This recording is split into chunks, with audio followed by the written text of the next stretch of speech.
สำนี้มันยังธรรมดาแต่พิสูจน์ความหักนี่ต้องอมก่อนมาเดี๋ยวจังเอามึงต้องขนาดนั้นเลยมัน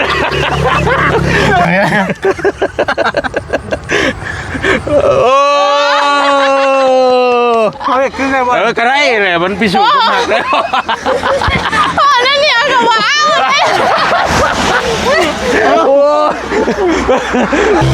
เอ็งพัดนี่มั้งนี่มันส่งไปบูชาเปิดเทอมนี่เฮ็ดได้นี่ไปเผายุงเงี้ยโอ้ตาย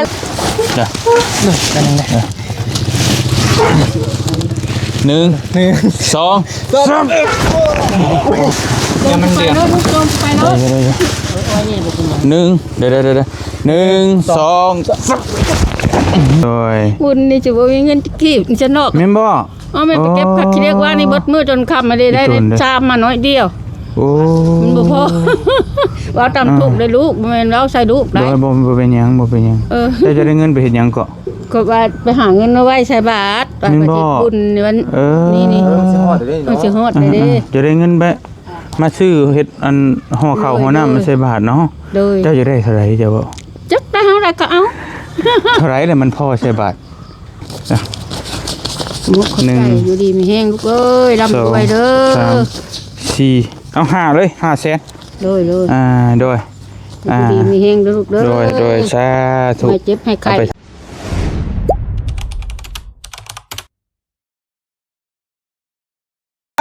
ว้าวเย่ตามันน้อย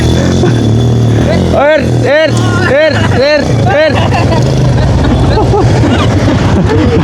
โอ้ยเนาะบอกแล้วทำมือนั่นเจ้าบุญได้เจ้าก็จะไปกว่านี้ไม่เอาไม่แอคชั่น1 2 3ไอ้บอกแล้วหามือนั่นเจ้าบุญเลือกไอ้เจ้าก็คือสบายกว่านี้โอ้จังแม่นเนาะพี่น้องเอ้ยโอ้ยพี่น้องเอ้ยเป็นอะไรโอ้ยกระโดดกระเดี่ยแท้อันนี้คารวะสบายดีเด้อถ้ากับมาจะพาเพิ่นไปช้อปปิ้งบ่โดยช้อปปิ้งอยู่ไส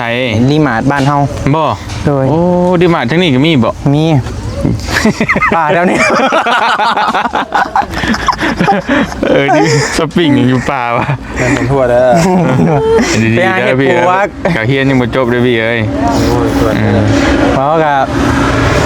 บางทีกับมันเนาะยาวเลยนี่ฮะแจ็คบี้แล้วก็เจ้าแจ็คบี้ล่ะ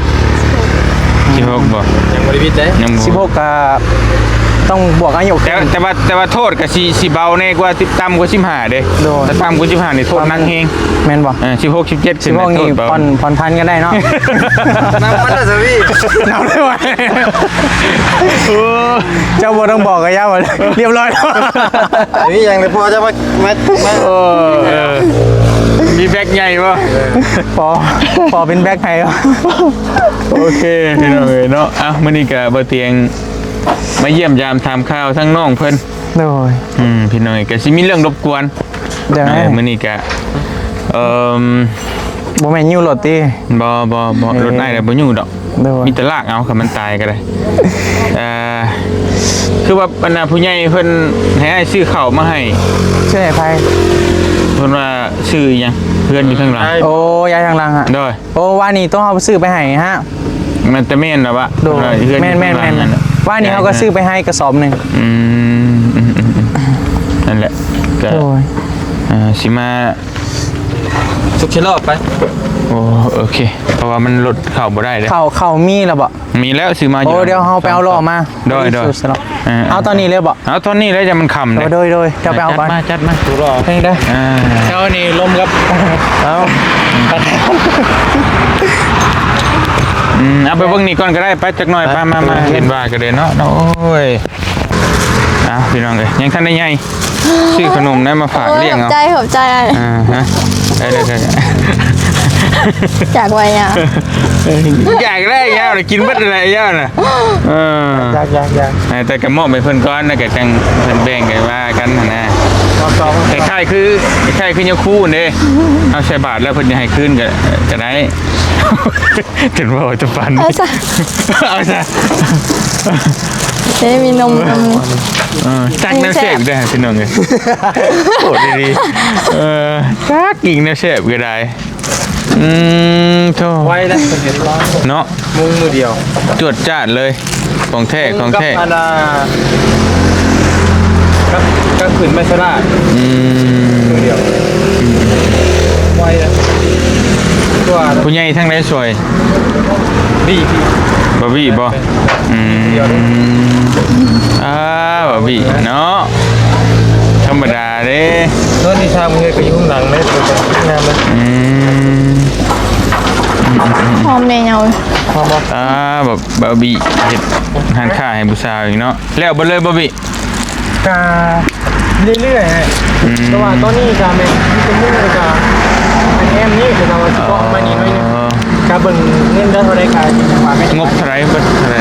ตอนนี้นะเท่าไรเบิ่งเท่าไรของฟ้าตอนนี้หมด40กว่าล้านนะเพราะทำ โอ้ 30ไปล้านเนาะเกือบ40โอเคได้เหรอ โอ้ได้ฉันก็โอเคเลยแจ๋วโอ้ยเนาะสั่งรักปักทานดีรอบานอยู่นี่แหละ คือสิบรอดแล้วบุ้ย ใครอยู่ คือสิหนีว่าพี่ว่ารอดแล้วไม่เห็นในคักปันเนี่ยเนาะเห็นในคักกันเองก็เรียกเนี่ยโอ้ยเรื่องเลย ได้ป่ะทำ ได้บ่อน้ำมาให้ช่างคนบ่น้ำตุกอะไรนั่นอยู่ฮะ ร้อยแบบ ฮะเอ็มร้อยเห็นแล้วอันนั่นด้วยอันระบายที่ชื่อเพิ่นแหละพี่น้องเลยเนาะฮาบ่มีแนวมาฝากเลยจ้างเพิ่นเท่าไรบิโดย ข้าวต้มมุ้งนี่ไว้ โดย มุ้งนี่คนน้ำ8ล้านค่ะเป็นโค้งเลยกับมุ้งราคาเลยกับแอมนี่ โดยโอเคเนาะย่อมเยาอยู่พี่น้อง เมื่อเอา ครับ เมื่อ ตั้งเสาที่คาน7ล้านค่ะ เพราะว่าสำหรับคนที่แบบผมไม่ตั้งโตไม่ด้วย แม่ แต่ว่าผมไม่ได้ โอเคนะ เฮ็ดดูไปกว่านะ ได้เรื่องเลยแหละ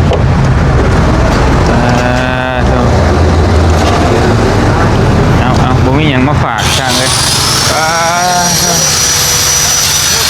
ไปเลยให้แล้วกินแม่เอาละ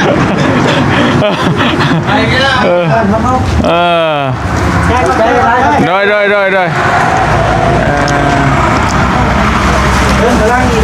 ดยเติมอยู่สั้นเท่าไรล่ะ 30พอดี60 สิบบาทบ่ได้ซื้อหยังมาฝาก เลย สร้างเพิ่นโดยให้แล้วไวขนาดเนาะจวด ใส่เขาแน่นนะ แม่นบ่เอาแล้ว อันยาว ไม่จะมีงานหนาที่จะ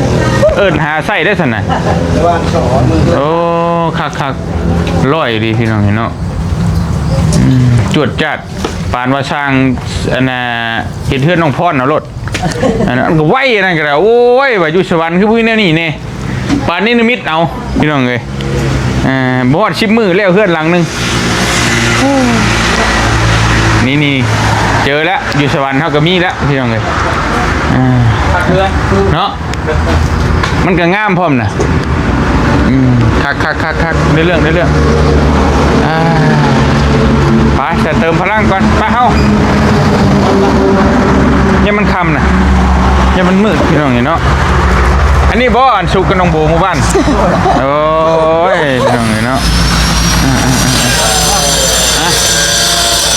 ได้อยู่เจ้าบริษัทบ่เช่มายุกกระสอบข้าวเดี๋ยวจะจับกล้องเนาะหมูตั้งจะคว่ำที่บ้านเมือง เอาไปรับได้ขนมช่วงนี้เป็นป่วยเลย ขนมแกหิวไปน้ำอีกเลยนี่ ใครบ่ ใครอ่ะจับแล้ว เท่าไหร่บ่เดี๋ยวดีใจน้ำเฮ้ย นั่นพอมันนักเทศคือ แล้วข่อยก็ กินจากกินบ่อของเมื่อกี้นี่แล้วกินใบเตียง จะกิน กินกันกินปลายมันน่ะบ่ ด่าแล้วซะ โอ้เครียดเลยหาเครียดเลยพี่ กินเบิดเลยเจ้าเนี่ย บ่ยอแล้วก็กินอยู่แต่ว่าก็ ถ้าเจ้ามาคอยแค่เจ้าต้องกล้ากินเหรอ เจ้ายังกินได้เดียวเลยคือข่อยนะ กินกะกินเด้ เดี๋ยว แม่ดีแม่เว้ย เอาไหมโอ้ซ้ำนี่มันยังธรรมดาได้บ่เว้ย มันต้องเบิดเจ้าเฮ็ดบัดเจ้าบ่ไอ้ที่ว่าถ้าสำหรับไอ้ผู้อาบน้ำร้อนมาก่อนนี่ซ้ำนี่มันยังธรรมดาแต่พิสูจน์ความหักนี่ต้องอมก่อนมาแล้วจัง เบิ้ล เอามันต้องขนาดนั้นเลยมันธรรมดาไปกัดกินชื่อนั่นน่ะเนาะแม่บ่ล่ะอะไรคำบ่เฮ็ดอ่ะ เอาทำไมจะบ่ฮัก มันได้อ้อมลายนี่น่ะ นี่โอ้เขาเฮ็ดคือไงบ่ ก็ได้แหละมันพิสูจน์ความหักแล้ว พ่อนั่นเนี่ยก็ว่าเอาเลย โอ้เฮ้ย โอ้มันเลยอ้อมมันเลยหู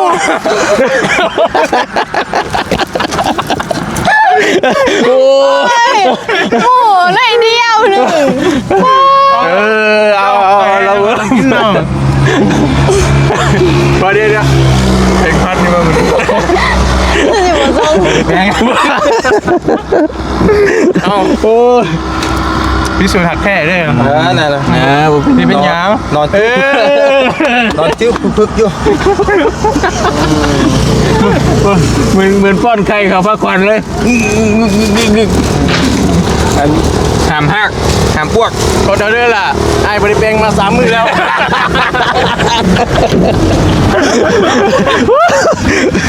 ว่าเลยว่าเขาก้อนไข่ธรรมดาเยอะกว่ามาพริกนั่น พี่เฮงป่ะ ก้อนโอ้โหคือลงเป็นยังโอ้เนาะจิ๊บเนาะทำเงินเท่าไรเนาะ ก็ได้เนี่ย โบนี่ได้อยู่แต่บี้นี่ ก็ได้ ต้องกินก่อนเราที่อย่างยังข่อยก็กินเลยเด้ไปกับพิสูจน์เลยเด้ว่าข่อยก็หักเจ้าแท้ ว้าโอ้ย ในเราเฮ็ดไห้นึงเด้เนาะยังว่าสิบ่หักเนาะมึงแน่เดี๋ยวเศร้าจนแรงตีน้อยจนถามว่าไปไสกูมื้อนี่กลับเงินเนาะบักเลิกไปเลยมึงเพื่อเธอ เธอ โอ้ เราทำได้ทุกอย่าง ว้าจอดตลอดเลยมันธรรมดาเอาได้แล้วเดี๋ยวมันจะคำชิมืดมาสองสอบนะ โอ้ ปีนี้เบิดปีเลยเหรอ เบิดปี ว่านี้2ปีเนาะได้แล้วจะจำอย่างนี้ได้แล้วกิน2 คน1นั้น แล้วอยู่กับใคร แล้วอยู่กับผู้ชาย2 คนเจ้าไปได้ อาชีพบ่มาชีพบ่คือบ่มาชี ไม่ใช่ไหนเขา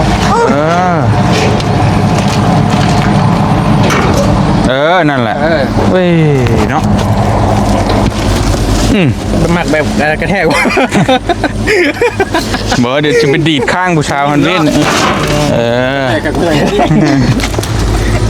นั่งให้จะไปง้อกันอีกเบิดมือวันนี้1 2 3โอเค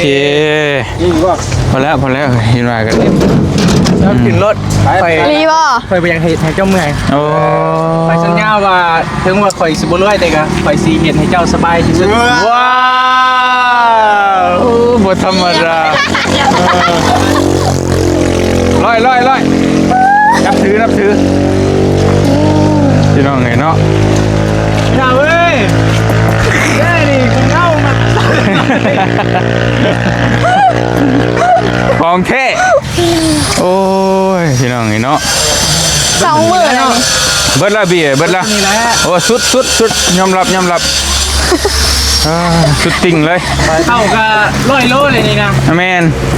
รวมน้องผู้ชายอีก100 ปลายยังดีแต่ผู้ชายกับตัวน้อยนิดนึงบ่ได้อุ้มซั่นนี่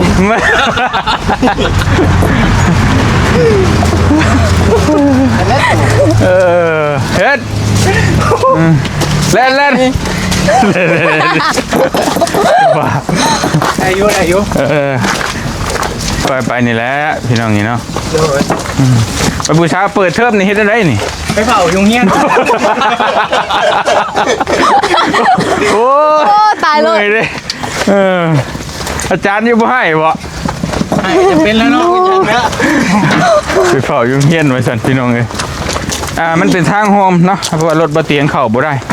ก็ได้ใส่น้องเพิ่นโอ้ยขอบมุกขอบใจหลายๆมาพี่แฮงห้อมเข้าอีกเนาะ ไม่ไร โอ้คือเป็นอันนี้เฮ้ยคือจงน้อยลำบากแล้วเนี่ยนี่อ๋อเจ้าเฮือนนี่บ่เฮือนช่าง ไม่ไร งามเนาะ โดยเงื่อนที่ว่าสร้างเห็ดของท่านน้องโบเนี่ย เป็นนี่แน่เฮือนช่าง อ๋อเพิ่นเห็ดงามสบายดีเด้อ เตียง โดย โอ้ยดังมาโลบ้าน คนดัง ไปทางนี่เป็นห้อง เอาก็จะเผาน้อยใจกว่าเนี่ย จักแล้วว่านี่ สบายดีคนนั่นแหละ ผู้จักเบิ้ล ผู้จักว่าเจ้ากล้อง ผู้ดีฮะบ่ติดตามบ่เห็น เฮ้ยใจเย็น บาลี บ่ยาว บ่ยาว ด้วย คณะได้เจ้าอะไร คณะ เขาบอกว่าผมเป็นเนาะ ทีมงาน ทีมงาน โดย เบิ่งตลอดเบิ่งผู้ดี วันนี้ก็จะติดตามน่ะ ไปอยู่แล้วไร เดี๋ยวน้อยใจเลย มันเกิดให้เราอัน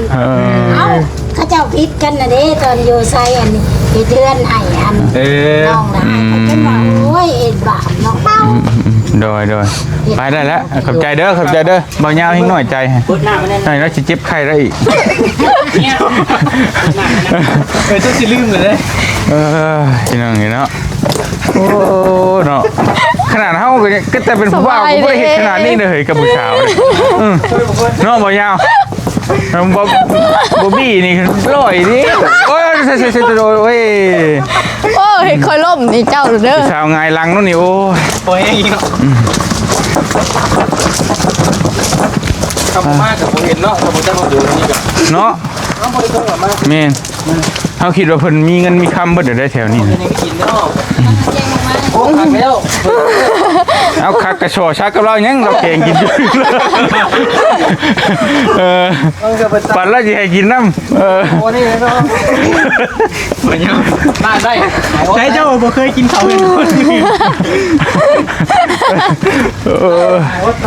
ขนมแล้วก็หมูป่าอีกเลย คือมัน อย่าคู่หมอบให้เด้ดิ เมื่อยเด้ เมื่อยยังไง เมื่อยหัว เพิ่นอยู่อันนี้บ่ นี่รังนี่ นี่ ถือลูกชาย2 คน ไปเห็นได้ไหนเห็นยังไง เห็นเราแนวใดบ่ ด้วย นี่แหละต้องไปเตย เอ้าจับดีๆจับดี แม่นบ่มา ๆอยู่เลยบ่ มาเลยเลย อ๋อเจ้าผมยอมลงอีกเนาะ บ่ลง เอ้าหัวสิลง ไป ไม่ได้ไปหมดแล้ว นี่ประตูนี่ นี่หรอ สบายดีเด้อแม่เท้าโดยใช่นี่ใช้ทางขึ้นเลย เด็กก็คัด ใช้เอาไปพูดเอาโอเคเอามา แจ้งเลยเด้ พูดเลยอันนี้ฮอดแล้ว ฮอดแล้วพี่น้องเอ้ยมาอันนี้บ่เฮือนเรา นี่เดี๋ยว อ๋อ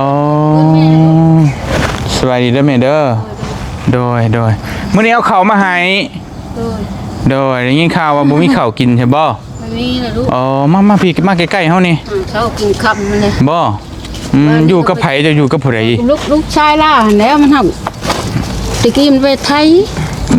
ไทยแล้วแม่บ่มีผู้อยู่น้ำดำแลนมา โดย มาแล้วก็ทุกยักไปจังซี่นะลูกแม่ก็บ่จักแน่สิเว้า บ่พอสิกลุ่มสิหุ่มเนาะลูกก็มีแต่ผู้เดียวนี้ ผู้เดียวนี่ผู้ชายอันนี้ผู้ล่านี่ก็หันเขาก็เป็นเฮือนเป็นชานเขาก็บ่มีคือกัน โดย ทุกยักคือกัน ผัวไปใช้ พวกแม่ตาถึง อ๋อโด พ่อย เขานี่ ไม่เท่าชื่อวันใด ชื่อแม่พันธุ์ เมพันอายุจักปีแล้วเจ้า 84 82 โดย 82ปี โอ้ถือว่าแข็งแรงอยู่เนาะเมื่อย บ่ บ่ ปานได้เลยลูกมันเองอยู่ในใจเนี่ยก็ได้ เพื่อคนที่เรารัก โอ้ เสียบ เคยไปพูดเข้าสอบนึงนี่เอาแล้วแหละ ข้าวสอบหนึงนี่กินได้จักมื้อไม่เท่า โอ้ยมันก็หลายเดือนนะลูกล่ะ บ่อืมสอบหนึงให้หลายเดือนพุ่นน่ะ โอ้2-3 เดือน4 เดือน โอ้ พุ่นแหละ มันสิบ่ได้ปีหนึงบ่ว่าชงสอบนี่ ปีหนึ่งมอดกินกระยาแม่สิพึ่งไว้ โอ้ขอแต่มันมีกินเนาะแม่เนาะ แม่มีกินกระยาแม่ทุกโทษ พอใจบ่ซำนี่ลูกเอามาให้ซำนี่ พอแล้วลูก พอแล้วลูก ขอบใจชุลีแห้งกินได้ลูก โดย แห้งลูกล่ะ โดย จุดไปได้ โดย มี แล้ว มีหลานช่วยก็จะทุก โดยแล้วอยู่เฮือนนี่ ทำบุญชู กับลูกชายพี่น้องนี่เนาะ ให้ได้เลย โอ้ไปจะบอกว่ารายใหญ่กันห้างแล้ว เอ้ยมาเอาเข่าหน่อย ยกเอาเข่าขึ้นไปไว้นะ เอายกบ่ได้ เป็นยัง เราทำเพื่อนนี่ผมเศร้าเลยไหม บอกมีขออ้างนะสบายดีนี่ลูกชายบอก แม่นแล้ว ชื่อว่าในไหนเกาะ คือซิดเจ้า บ่าวซิดเอาอายุจักปีละ ที่หลัก4แล้วแหละ ลักซี่อ้าว 40แล้ว มันขึ้นหน้าตาขึ้นยังชาวปลายอยู่ยิ้มด้วยยิ้ม ป่านเนี่ย ท่านได้เมียบ่ ยัง อ๋อท่านได้สร้างครอบครัว หน้าตาจะคืออันทีมงานเนี่ยเนาะไอ้ออนซ่อนน่ะ แม่น จักเราอยู่บ่ บ่ฮู้ บ่เป็นหยังบ่ น้อง เป็นหยัง เดียวอันรักสะพกนี่แหละพี่น้องรักสะพกคือน้องพี่น้องกับพวกนี้แหละ ได้ติพี่น้อง น้อง กัน เบลนี่เด้ ได้แล้วมีแต่มื้อนี้ก็ทางบ่เตียงก็ซื้อข้าวมาให้ทางพอลุงบุญยงเพิ่นฝากเงินมาให้ซื้อมาให้ให้เจ้ากินกับแม่เจ้าหั่นแหละเด้อ โดย ไปยกขึ้นไปไว้นี่พี่ ขอบใจเด้อ โดยใจลูกเอ้ย ใจพี่เนี่ยใจดี บ่ได้เอาขึ้นไปเรื่องเหรอ ยกไป ชุกมาพี่ก็ได้มาชุกมาพี่มา เขาหัวเพิ่นได้ขึ้นทั้งนั้นเนาะ ลอยดีพี่น้องเอ้ย เ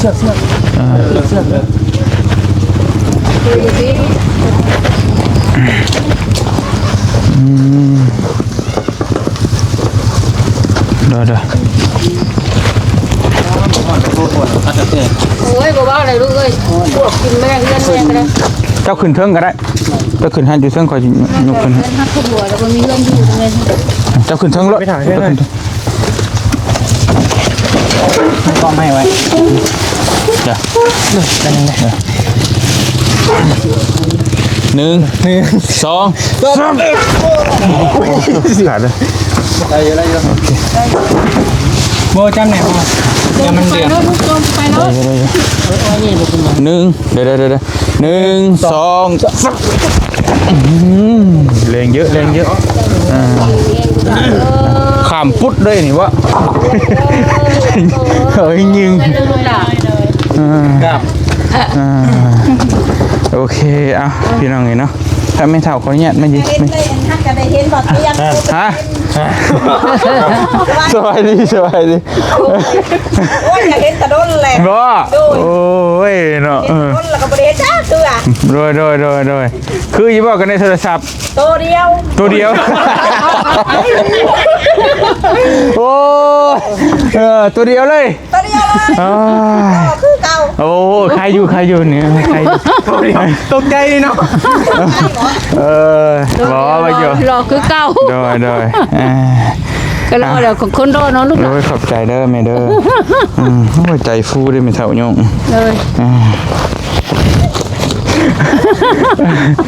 นี่เลยเอามีแต่เดี๋ยวจะเอาเงินให้พ่อมเด้อ เลย มีเข่าแล้วก็เอาเงินให้พ่อมโดย แม่แห้งใบบุญนี่ โดย บุญนี่จะบ่มีเงินกีบจะนอก แม่นบ่ เอาแม่ไปเก็บผักที่เรียกว่านี่บดมือจนค่ำมาได้ชามมาน้อยเดียว โอ้ มันบ่พอว่าตามลูกได้ลูกแม่นเราใส่ลูก โด ได้ ยบ่เป็นหยังจะได้เงินไปเฮ็ดหยังก็ ก็ว่าไปหาเงินมาไว้ใส่บาทไปบุญวันนี่ มันสิฮอดได้ มัน เนาะ สิฮอดได้เด้ จะได้เงินไปมาซื้อเฮ็ดอันห่อข้าวห่อน้ำมาใส่บาทเนาะ เลย เจ้าจะได้เท่าไหร่เจ้าบ่ จักไปเฮาได้ก็เอา เท่าไหร่แล้วมันพอใส่บาท จักแล้วหลายเฮาได้ก็เอาน้อยเฮาได้ก็เอา บ่แม่นแม่อยากได้นะแม่ไปหาเอานะ ได้จาก 10,000 9,000ก็เอาบ่ได้ใส่บาท โอ้ยทนเลยพี่น้องเอ้ย ก็จะได้บุญก็สิฮอดได้เนาะว่าซั่น โดย ไปจนหลงทางว่านี่มืดแต่เฮานี่จะมาฮอดเรือนนะ ฝ่ายโย งัว มา ก็อยู่ป่าไม่ได้แล่นไปเอาง้อมาได้มาแล้วก็แล่นถึงงัวเลยแล้วงัวสองตัวน้อยๆนั่นแหละ โดยโอเคอ่ะเดี๋ยวมีข่าว2 สอบแล้วสิเอาเงินให้พร้อมเด้อ เลย โดย1 2 3 4แสน450,000 เลย จ้ะ มุกเขาใจอยู่ดีมีแห้งลูกเอ้ยร่ำรวยเด้อ 3 4เอา5เลย5แสน เลยเลย โดย อยู่ดีมีแห้งเด้อลูกเด้อ โดยสาธุ ไม่เจ็บให้ใคร เอาไปทำบุญนะแม่เด้อ เลยแม่สิเอาไปทำบุญ โดย ถูกได้บุญเด้อลูกเด้อ โด ได้ ย บุญได้หลาย โดยสาธุ ทำบุญชูไปทางใดก็ให้ตลอดปลอดภัยให้บุญ สา ทำบุญ ธุ ชูเด้อ สาธุพอดีอันน่ะเข้าเนาะ เลย กับเงินนี่ก็ 500,000 500,000กีบ โดย เป็นเงินของพ่อลุงบุญยุ่งเด้อ เลย เพิ่นอยู่ทางต่างประเทศ สาธุ พร้อมครอบครัว เพิ่ เพิ่ น น อยู่ดี ฝากมาให้ โดย เว้าใส่กล้องในอวยพรให้เพิ่นนี่ผมขอบใจเพิ่นให้ลุงบุญยุ่ง มีแห้งเด้อพอลุงบุญยงเลย โดย อันให้ขมกขอบใจอยู่ดีมีแห้งอันมาให้ผู้ขาแล้วก็ได้ โดย ขาทุกยากนี่แล้วเอาตำทุกตำยากนี่เด้อ โดย พอลุงอยู่ทางพุ่นก็ให้อยู่ดีมีแห้งมันยืน สาธุ ปีพันปีผู้ใด สาธุโอเคไปหาเมื่อก่อนเด้อ เลยเลย โดย ลูกหลาน พี่น้องเอ้ยไปบ่เตียงกับขอตัวกลับก่อนขอมุกขอบใจหลายๆพอลุงบุญยุ่งพร้อมด้วยครอบครัว พร้อมด้วย เพิ่นฝากมาให้ อยู่ดีมีแฮง ร้อยหนึงพี่น้องเอ้ยแต่ประมาณ2 ล้านนี่แหละแต่พอเตียงซื้อข้าวแล้วก็เรือหันก็ให้เราเบิดเลยก็บ่ได้ เลย อิหยังดอกพี่น้องเห็นเนาะก็เอาให้เราเบิดเลยพอได้กินได้ใช้อีต้นเราคนเฒ่าพี่น้องเอ้ยขอมุกขอบใจพอลุงหลายๆให้อยู่ดีมีแฮงเบิดจุกุทุกคนพร้อมครอบพร้อมครัวเนาะ เลย ให้ลุงให้มาสำใดก็ขอให้กับคืนหาลุงร้อยเท่าพันเท่าสาธุเด้อพอลุงขอมุกขอบใจหลาย มุกขอบใจ ๆขอบใจทีมงานนำเด้อบ่าวยาวจับกล้องให้ ขอบใจ บอบบี้ เบิดทุกคน สุกล้อ ลูกหลาน น้องโบ เด้อ มาส่ง อยู่ดีมีแห้งลูกหลานเด้อ โดยอยู่นี่มีมุกขอบใจหลายๆโดย